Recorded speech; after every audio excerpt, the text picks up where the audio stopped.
Okay, Jonathan, we are up on YouTube. So say hi out there in YouTube land. Hello, everybody. One of my monitors is acting strange down here, but we're going to drive on. So a couple seconds of silence and we're going to start the timeline show.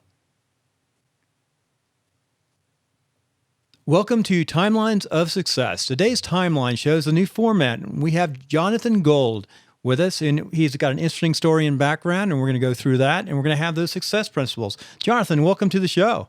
It's good to be here, Bill. Thank you. Well, in like 30 seconds or less, or a couple minutes, tell us a little bit about your background. I know that you're one of our other professionals in the gaming industry we've had on. So tell us about how you evolved through that, what you learned, and we'll go into discussion and dialogue. Okay, well, I've dealt poker professionally for 35 years. I started in Reno when I hit town back in '78. I just gravitated through various jobs in the casino industry as well as in construction, and ended up dealing poker at the Cal Neva. And from there, I went to the Sahara, Reno. Okay, let's step back a little downtown. bit. So you were in the military, I know that. Yeah. A couple of years, got drafted, Yes, I did. did your I duty. did my duty. Did 2 years. You ended up Got in White out. Sands, Yeah. I was a Pershing missile crewman. We were firing off missiles from Green River, Utah, into White Sands, New Mexico. but you took advantage of that time, I know, and got your study and the research. You got out and you came to Reno and got into the construction industry. And you wanted to play cards, I think. Yes, yeah. I was painting construction as well as playing cards in the card rooms on my other time that I had, and I naturally just kind of gravitated into the poker industry as a dealer. Most of the people that play poker or that become poker dealers come from the player pool. And so I saw an opportunity to slide into dealing, and I took it. And it's been a great living. It's you go to work and you come home every day with money in your pocket. So that's kind of hard. That's true. That's Get kind of hard to tips. beat. Yeah. And you're around people. It's a people business, isn't it? Yes, it is a people business. Yes, it is. You meet all kinds. You see, just when you think you've seen it all, something else happens, and some other situation comes up that's never occurred before. So it's always something new. So that's kind of nice. So, Just what's the one lesson you learned? First of all, let's go back in your construction. You're in construction, but I think your passion was in playing poker back then, wasn't it? Yes, it was. So, how was it trying to make a living playing poker? Well, they say it's a tough way to make an easy living. It's very if it's your only source of income, there's not too many people that are actually doing it. It's a great supplement to what you already have going for you. I wouldn't recommend that someone just quit their day job and play poker. I mean, there's very few people actually do that for a living. It can be done, but it's not too it's not for everybody. It's a tough road. So let's go But forward. As you got that job, you sort of transitioned out of construction and into actually being a dealer. yes. And you did that initially probably to learn more about poker, I'm taking it. Well, I was around the card rooms playing all the time, so it just seemed like a natural transition to you go into dealing. There was a situation where the MGM Grand opened up, and a lot of the dealers flocked from downtown Reno to that location, and there was a big vacuum. All the dealers were gone, so they needed dealers, and I slid in and been dealing poker for quite a while So after that. that was back in the heyday of Reno, Nevada, when it was really starting to expand and grow before Yeah. the Indian casinos. What year was that? 78 is when I started dealing poker. 78. And 78. So it was really neat. And you've been here for a few years? yeah, Reno's been home base for quite a while. I dealt in Reno for the first 10 years. The next 12 years, I was down at Artichoke Joe's in San Bruno, which is right across from the SFO, just south of San Francisco. Really? So I was down there for 12 Wow. years, and we came back to Reno right about the year 2000. My wife and I are both poker dealers, so Two poker dealers. I do not want to play poker at your house and your even games. I'm scared now. Oh my but gosh. back in Reno from about 2000 to about last year, about a year ago, I was dealing at the El Dorado, and I quit that job about a year ago. I needed to try something different, so Well, that was. you still deal part time. You just went down to the tournament, didn't you? The big one in Las Yeah, I Vegas. was down at Las Vegas dealing the World Series of Poker. That was a 2-month gig. I've been back about 3 weeks So from who are that. some of the people you've dealt to? The big names. Everybody that you've seen on television, I've kidding? dealt to Really? them. Yeah, everybody. So Daniel do they pick? Negreanu. Go ahead. Just Dan Negreanu, Greg Raymer, Tuck Seed, Phil Hellmuth. It's kind of neat to actually be dealing poker to these people that you've been seeing on television all these years. So that was kind of a treat for me. Years ago, I used to watch it a lot more especially in the military. And after 9/11, I was deployed to Washington, and sometimes I turn the TV on and watch the poker tournaments to relax after all the pressure. And it was really interesting to see. So have you been on TV too for some of the final tables? I haven't. They had cameras rolling all the time. I don't know if I'm on the television or not, but I dealt through most of the games. I dealt 3 days of the final event, the big event, the World Championship event. So what's the craziest thing you've ever seen? Craziest thing I've ever seen at the high level? Well, I mean, I pushed about a $60,000 pot back about 20 years ago, where a gentleman misread his hand. He had the best hand. Oh my gosh! And he didn't realize that the board had paired. And when the hand was over, there was a big bet, and he folded. And the conversation was, well, what'd you have? And he said, well, I had a set. And everybody just kind of looked horrified because the board had paired. There was a pair on the board that gave him a full house. And everyone realized that he just gave this huge pot away, throwing away the best hand because he misread his hand. Even the best poker players, the pros, they get fatigued, they overlook things, and when everyone said, well, the board had paired, he kept saying, no, the board wasn't paired. And everybody said, yeah, the board was paired. So he just gave this guy a $60,000 gift because he didn't realize that he had the best hand. $60,000? Yeah. And that's years ago too. That's like twice it now. Yeah, that was probably 20 years ago. It was a big game. That is unbelievable. So let's say, I know you've done more over your lifetime than just the poker dealing, and you've invested on the side, which I think is really smart, into real estate. But let's go back. If I have this desire, and a lot of entrepreneurs and successful people want to go play poker for a year or two because they want to prove themselves. Do you have any advice to give to them, or somebody that wants to become a poker player? I would recommend highly. There's a lot of really good books out there. Study. Chance favors the prepared mind. There's a lot of luck involved in poker, but the good players that understand the math of the game and they understand how they read people and they know how to read personalities and stuff, that can really tilt it in your favor. There's always going to be an element of luck, but the skillful player will have a tendency to be successful in poker because you're playing against other people, and if they're making mistakes and you're not, then the money's going to flow to you. So you got books. How about playing online? Playing online is a good tutorial. It's recommended. There's quite a bit of difference between online play and brick and mortar play. Right.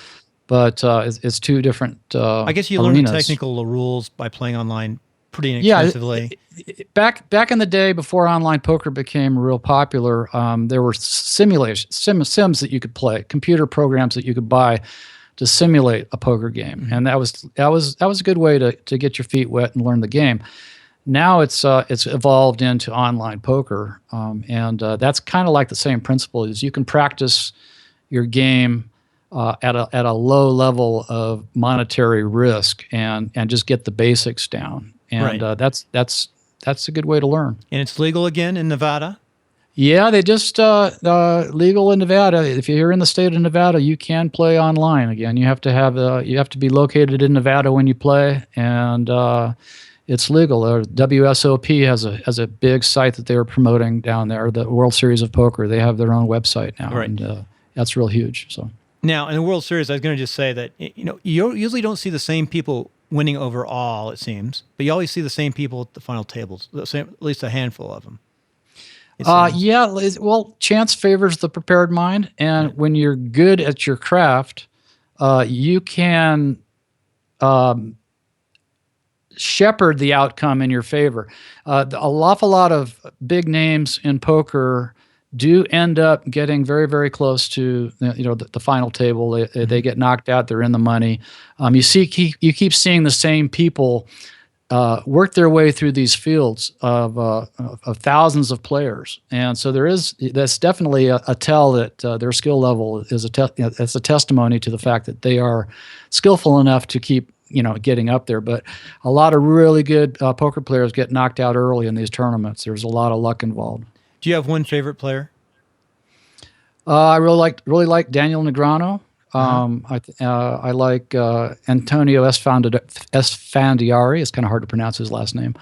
He's brilliant. Some of the books that have been written by How about some of the early players? Some of the early players. Well, I dealt Amarillo Slim in the old days. He's quite a character. But it's interesting. There's never a dull moment. So you've probably seen them all that many years. Well, over the course of time, I dealt a lot in Reno and a lot in the Bay Area. I didn't really deal to a lot of the big names until I went down to Vegas and this recently, last few months. That's nice. So, do they put you up in a hotel? No, you have to do your own accommodations. Okay. I had my own little place to stay. It's nice, a little side business there. And then I know you do the real estate. By the way, I am really a opponent, because we've been in real estate for a long time, is have a job that produces, it's consistent, it's protective, but still go out and do some side work. Real estate's a great business to buy one house at a time, buy 2 or 3 over your lifetime, and you'll be amazed what they'll do for you later on. Mm-hmm. And work on and fix them up. And it's a work because you have tenants and all that, but it does pay off. Yes, I agree. Hey, one last question. You moved to San Francisco, from Reno back to San Francisco. What made you do that? Well, it's Texas Hold'em was illegal in California up until about 1988. Then it became legal, and a lot of the existing card rooms in California needed Hold'em dealers. And so the word went out to Reno and through the pipeline, and so a bunch of dealers from Reno went west. I ended up in the San Francisco Bay Area. A lot of us ended up down in San Jose. But we were just going to go down there for a year or two and deal and come back to Reno. That was always the plan. But it was such a good ride. It was such a both you and your wife. It was very profitable, and it was a good thing for us. And it turned into a 12-year gig. And did you buy anything back then? No, if you would have, you'd be rich today. Yeah. That's too bad. But I had my property in Reno, and I kept that while I was in the Bay Area. Well, Silicon Valley, Bay Area, 88's a good time, I think, or 87, 88. Man. Yeah. In retrospect, it would have been wise. You'd have millions right now in a little 3-bedroom, 2-bath house in the peninsula. Yeah, that's true. Unbelievable. Anyway, that's kind of interesting. And 88's about the time when places like Reno had to start working harder, because now they're competing against the Indian casinos, the card houses. The other thing, too, is hasn't California had gambling for a long, long time, card playing? Like some of those licenses are ancient. Yes, Artichoke Joe's. Been in business since the teens. They've had a card room there, but the type of poker that they provided back then was draw poker and low ball and Pangini, and some of the other games that weren't becoming popular. That became popular later on. So they were kind of handicapped. They couldn't spread Texas Hold'em and stud poker in California. So people would drive to Reno to play poker because they couldn't play those games in California. Yeah, they were really becoming popular on TV and the tournaments, of course. And there was a card room down in the LA area that challenged that law, that California law, and they got an injunction in their favor, and that opened it up until it was litigated that the card rooms could start spreading. I'm guessing that's around the City of Industry, that area. They have some big card rooms.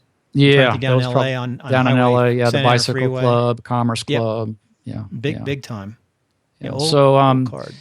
That was interesting. But what really, back in the day when I started dealing poker in Reno, it was like, there were 5 hopping card rooms downtown. You could, if you didn't like what you saw in one card room, you walked across the street and checked out what was in the other card room. If you didn't like what you saw there, you had all kinds of variety, and there was action going all the time. But since those days, we have had a lot of Indian casinos open up on the other side of the mountain, and the people can play poker in their backyards. They don't drive to Reno to play poker anymore. So it's really a challenge to be we know in people poker. who are in management, high-end casino management systems, and they said they're still struggling. But the one thing is happening: some of the Indian casinos are going out of business in California. Too much capital investment. Well, the pie isn't getting any bigger, and everybody's getting a smaller piece of the pie too. So I mean, it's not like, you have an existing market, and you've been chopping it up in a lot of different locations, so everybody's getting a lesser piece of the pie. Las Vegas seems to be doing well, though. They seem like more people are going to Vegas all the time. Well, they've got a huge market to draw on from the LA area, so I mean it's 3.5, and then they have all the conferences that are a good. And they've pricing. had some card rooms in Vegas go belly up just recently. They're not too many. Some of the smaller ones have fallen by the wayside, but the poker is definitely hopping in Las Vegas, and it's coming back. I think the online is helping again too. Yes, yeah, I think so too. So, any other states they can do online now? You know of? I believe New Jersey is online. I'm not sure. There might be a couple more that are either online or very close to being legal. Very good. So driving on to the second part here, normally we go into like your equipment and what you do, and since you really don't podcast, that's no problem because you've transitioned into being that solopreneur now. You're into a side business plus your houses plus you're still dealing. What's your third business? My third business is Legal Shield. It's legal services, the access to the legal system for a low monthly fee. It's a great service. 90% of us are basically frozen out of the legal system because it costs too much. Who's going to pay $250, $300 an hour to talk to a lawyer over? Most people just kind of take whatever comes their way without accessing the legal system because we've been priced out of the legal system. So we'll put your contact information. If somebody's interested about Legal Shield, which is a monthly payment system that you can have attorney available and contracts, we'll have that there. So okay, very cool. So you're hustling. You're still doing cards, playing a little poker on the side, right? Yeah, a little bit of poker on the side. I've been dealing tournaments here in Reno. There's like 6 tournaments a year. Yeah, and those are fun. Yeah, so those are more fun, aren't they? Yeah, it's a 1 week, 10 day type thing, and it's kind of nice to work a 10-day stretch and be off, and then pick up another one a couple weeks down the road or a month down the road, and you've got another activity too. You're a part of Oath Keepers. That military background brought you into Oath Keepers, right? Yeah, Oath Keepers is an organization that's dedicated to letting everyone know who is former military or active duty, police officers, fire.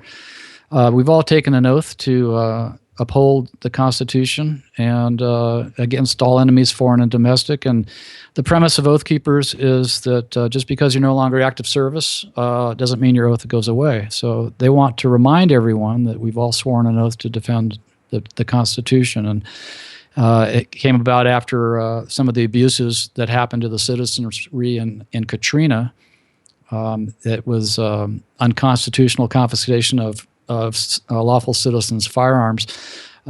This gentleman, Stuart Rhodes, saw a need to make sure that the existing military and existing police officers have sworn an oath to the Constitution, and you're not to uphold unlawful orders. Right. And so right. we want to make sure everybody's up on that, so we don't have another Katrina if it comes around again. And Oath Keepers is willing to stand up for citizens' rights, constitutional rights of the citizens. So you're a busy guy. You do a lot of stuff. I wear several different hats. Yes. You're busy around town. So Jonathan, this is my favorite part as we close up and finish up. We're going to go into your success principles that you've evolved with, but we left off. You're an ordained minister too. We left that off. I think you're more of a jack of all trades than I am. Someday you'll be a podcaster. Yeah, this is interesting. I'd love to learn more about this. Okay. So driving on, I want to find out about your success principles. I know we went through this. We talked a little bit about your success principles. We've got 9 or 10 success principles. What are they? Go right through them. Number 1 is what you think about, you bring about. I'm real strong go into about number 2. Number 2. Okay, number 2 is more words count less. Number 3 is give more value than what you take in return. Number 4 is to, if it's to be, it's up to me. 5. Silence your mind. Go within. Relax. 6. Have a good life partner. That's 7. huge. The attitude of gratitude. Maintain a grateful attitude 8. for what you have. Fortune favors the bold. 9. chance favors the prepared mind. And 10. I know you have 10, at least. To change your life, change your actions. Any more? No, that's it. my Okay. 10. That's my so let's 10. go back. Number 1, what you think about, you bring about. That sounds pretty intriguing. Yeah, it's real important to visualize in your mind what you want to manifest in the physical plane. It's if you stop and think about everything that you've ever brought into your existence, you had to think about it first. So if you visualize what you want to be, your thoughts become things. It's an interesting principle, and it works. Very good, very good. So number 2, that's kind of interesting. More words count less. It sounds like something Mark Twain would say. I believe it was Lao Tzu. Lao Tzu. He wrote the Tao Te Ching. It's about 4,000-year tome of wisdom. But I keep reminding myself of that. I have a tendency to start talking more than to convey a thought. I use more words than necessary. So I'm constantly trying to keep it short. And if you can say it in the least amount of words, it's usually the best way to do it. That's a real art. And it takes more work, doesn't it, to say it in fewer words? Absolutely. But sometimes I guess I used a lot of words to explain that. Sometimes we're more clear, I think, when we say it in fewer words because we thought about it. Very good. So number 3, give more value than you take. I believe that there's a cosmic principle that if you, in your goods or services, if you give more out from your goods or services than what you expect to gain in return, I believe that's the key for success. There's this great book called The Science of Getting Rich by Wallace D. Wattles. He wrote that back in the teens.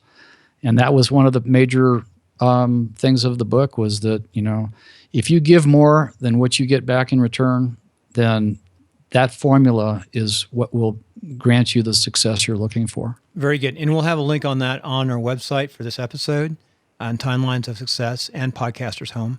And we'll have a link, and we'll probably see if it's on tape too. So yeah, there is an audiobook for that. Very good. So number 4, if it's to be, it's up to me.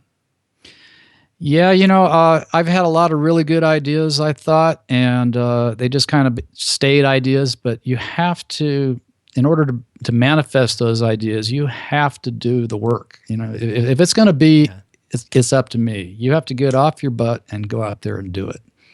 And you talked earlier, you got to go out and do it, and you've seen cards, so you have to be prepared, but there's also luck involved. But you still have to drive on. You make your own luck, I guess.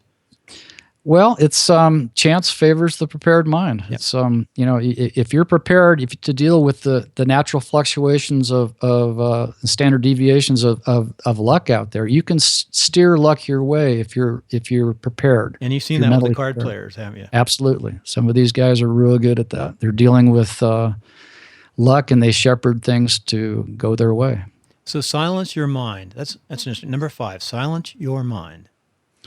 Yeah, there's a lot of chatter in today's complex world, and sometimes it just gets overbearing. And I find a lot of solace in when I hit a wall, and I just need a rest. I go into meditation for about an hour. I silence the mind. I try to calm myself down and just relax and chill. And it recharges your batteries. It gives you a chance to think clearer, and you can be more effective with the rest of your day. This seems crazy, but sometimes if I'm really tired or having a weird day, I'll put a podcast on, lay down and listen to it. A motivational podcast. Sure. That's a good way to go. Okay, I like this one. Number 6, have a good life partner. Yeah, a lot of the problems in life are due to our poor choices in the people that we associate with. So if you pick a good life partner, that's going to be an asset to you. That's going to just make your life go so much better than if you're in a constant state of drama with someone that isn't as compatible with your goals and who you are. I see a lot of people try to force relationships that aren't working, and it's just a lot of extra stuff to juggle. So I'll just take a guess. You met your wife in a casino, probably, because she's a dealer too. Yes, we were workers in the workplace together for many, many years. I knew my wife as a good friend and a work partner for 10 years before we actually got married. So That's a long time to know somebody. Yeah, it wasn't like I had to break the ice or get to know her. We knew each other pretty good up until the time we took the plunge. And so if you don't mind, what after 10 years makes you all of a sudden decide this is the one, I'm going to get married? And congratulations, by the way.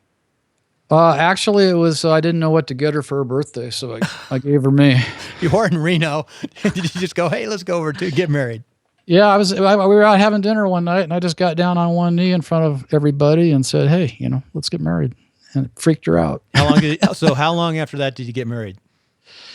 Well, we wanted to get married on the 4th of July. So we timed it so that we got married on the 4th of July. So I got married on Independence Day. I'm still trying to figure that out. Nice. You know what? I'll never forget my anniversary. Now, was it in Reno? Yes, we did get married in Reno. For those who visit the area, you got to go to Lake Tahoe on the 4th. That's all I think about. That's the most amazing fireworks. I could say if you got married under the fireworks, because Reno fireworks compared to like Tahoe. Have you ever seen them? I've seen a lot of the Reno fireworks. I'm usually working downtown. Oh, yeah, you're working. That makes sense. Yeah. Except when you got married. I hope you didn't work that day. No, we didn't. Very good. Anyway, that's my little commercial for fireworks at Lake Tahoe. They're pretty spectacular.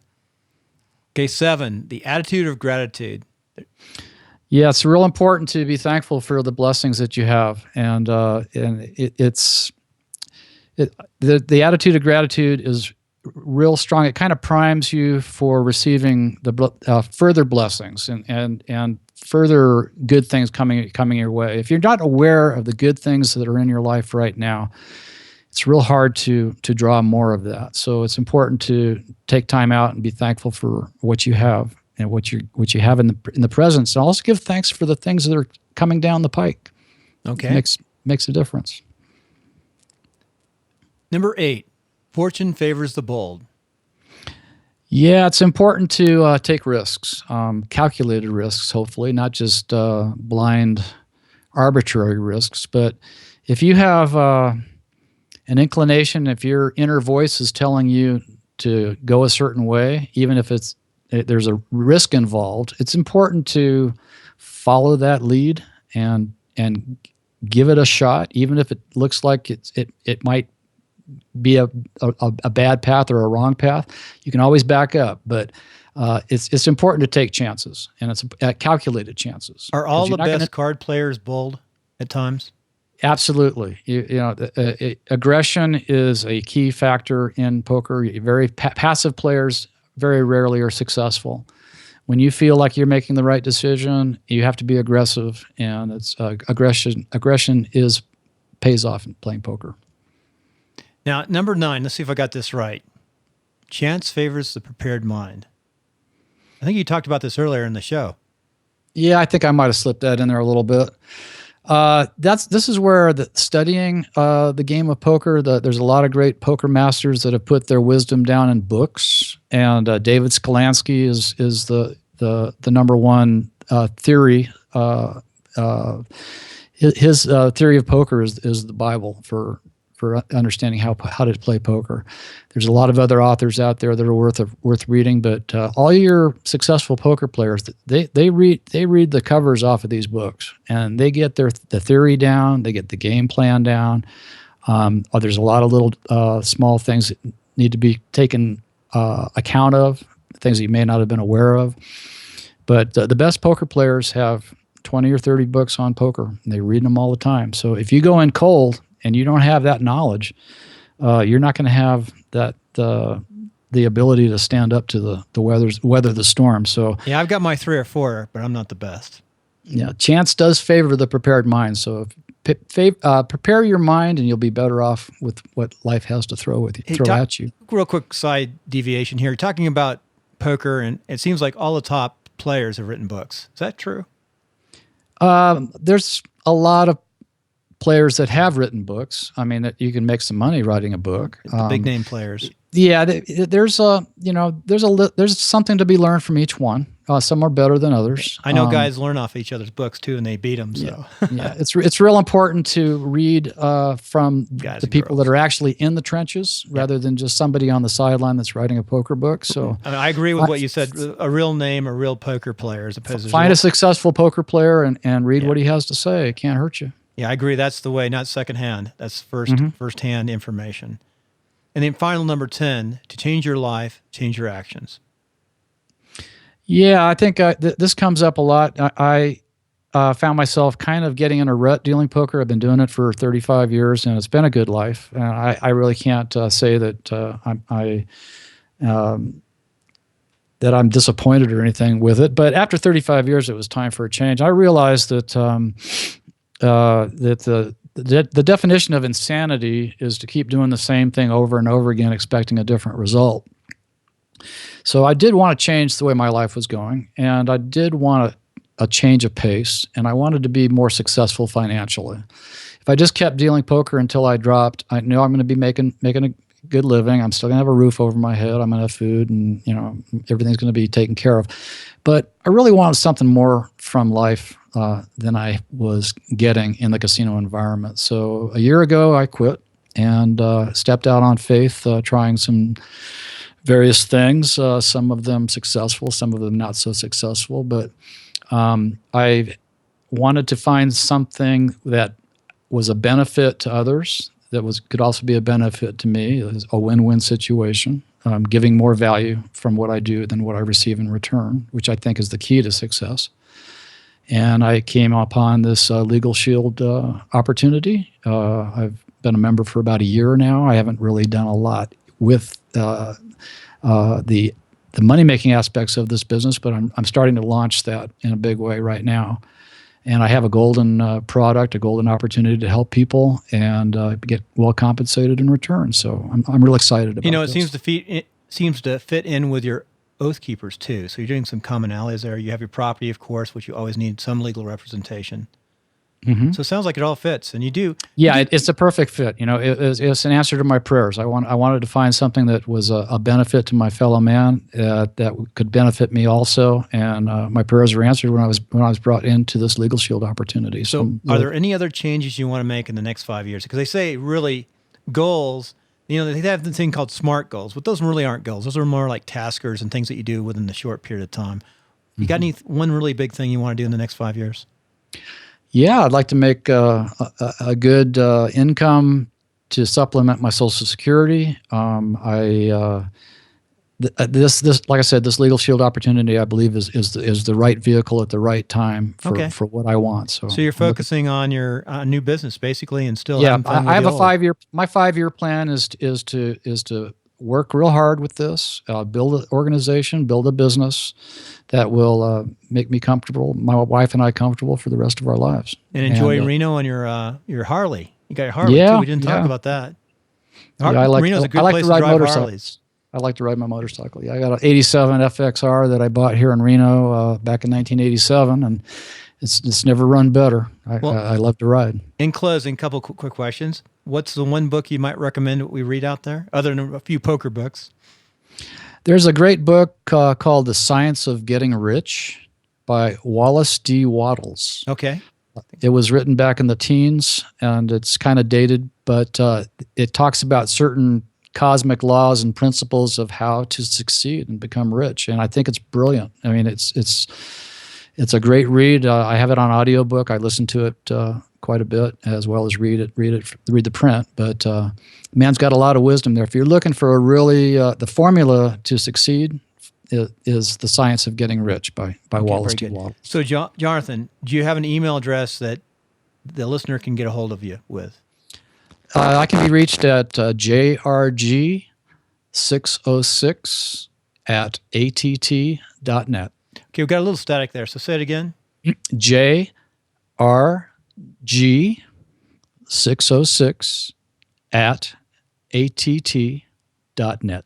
Very good. Jonathan, thank you for coming on this episode of Timelines as a Renoite, I guess, and a professional player. Oh, one last thing. I just want to say episode 14, I got to pull that up as we finish up here.